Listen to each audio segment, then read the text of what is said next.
winner of the 2013 Telstra Community and Government Award is Rosemary Gilgan. Distinguished guests, ladies and gentlemen, I'm truly honoured to be here accepting this award. Telstra, the Commonwealth Bank and News Corporation, thank you for shining a light on the work women do in the not-for-profit sector. There are many marvellous women who are contributing towards building a bright Australia, and I'm just one of them. They don't serve their own aspirations, they serve the needs of others, just as we do at QSuper. At QSuper, we serve over 500,000 people, and I worry about their financial security, their independence, and their happiness in retirement. They actually trust us to do our job, just as they do their job every day, day in, day out. They trust us to do our job. And our job is to grow and protect their superannuation in retirement. The people we serve are amazing in the service that they provide to the community. Many have jobs that are hard beyond belief. Our fund does serve teachers, nurses, police. There was a young rookie constable, a female constable, who had to attend an horrific road accident. The road accident claimed lives. She was scarred. The other 30 emergency services personnel were scarred, and the families were scarred. I read this in the paper and I shared it with my staff. I wanted my staff to stop, to think about the people we serve. Now, I'm the first to admit that superannuation hasn't always been equitable. What happened in superannuation hasn't always been equitable, and I didn't think that that was right. It hasn't been equitable all the way along for people nearing retirement. When I was just a child, even when I was a little one, I grew up around many elderly aunts and uncles, and I loved them. They had this soft, wrinkly skin. You know what wrinkles are? Soft, wrinkly skin. I just loved them. And I love the old photos. And we have lovely old photos of my uncles in their army uniforms, in World War II uniforms. I loved them, and I respected them, and I respect the freedom that they gave Australia. I began working in superannuation, and I found my brain exercised by the maths. I'm fairly okay at maths.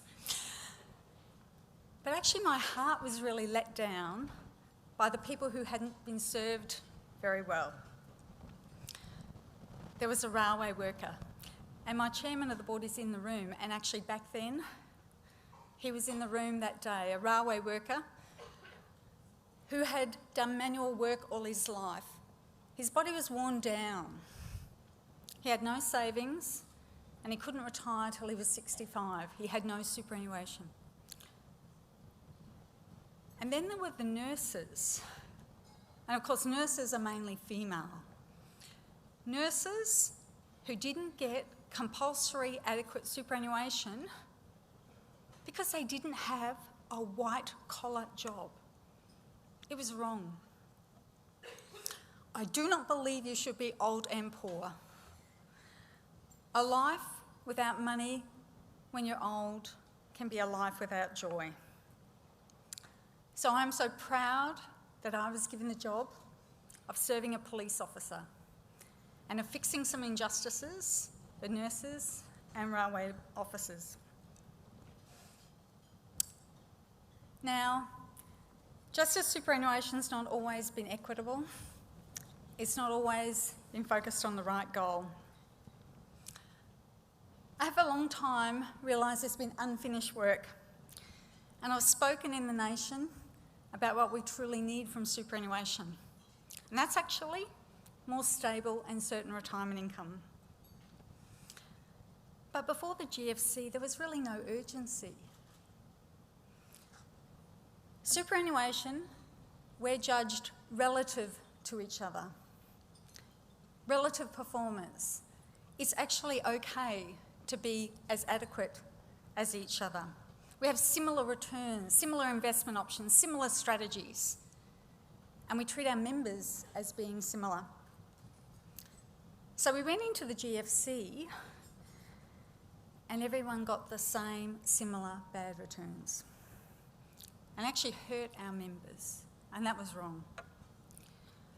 So at QSuper, we've been embarking on an arduous journey to shake things up and to shake the industry up. And if our energy ever flagged, all I had to do was listen to the voices of our members in their calls or in front of us. They are afraid. They're afraid. They have fear in their voices. They're afraid of losing money. They're afraid of whether they'll have enough for retirement. They're afraid of who to trust. They should trust us to do our job. When they're exhausted, when they're tired from doing their job, they should trust us to do our job. So our entire team from the board down became very passionate about this. We have begun. Basically, we've actually said that the industry has been chasing the wrong goal. And so we started chasing the right goal. Earlier this year, we had federal regulations changed so we can discriminate between people. And discriminate's normally a bit of a nasty word, not now. In this case, we can discriminate between people of different genders, different ages, different contribution rates, or even different balances. We want to focus on the outcome that's right for the individual. So we're not so handicapped in comparing our returns to other funds. We want to focus on what's right for the individual, and we're pointing the industry very loudly in that direction. QSuper is now the industry leader, and where we lead, others are following. And I'm very happy that they are. It's good to have the long-term financial security of people looked after, more and more people. Wonderful people who do a wonderful job. And that's why it's no wonder that my team at QSuper and I love what we do. So thank you, my dear team. Thank you, my dear family. Thank you, my dear friends. And thank you, Telstra.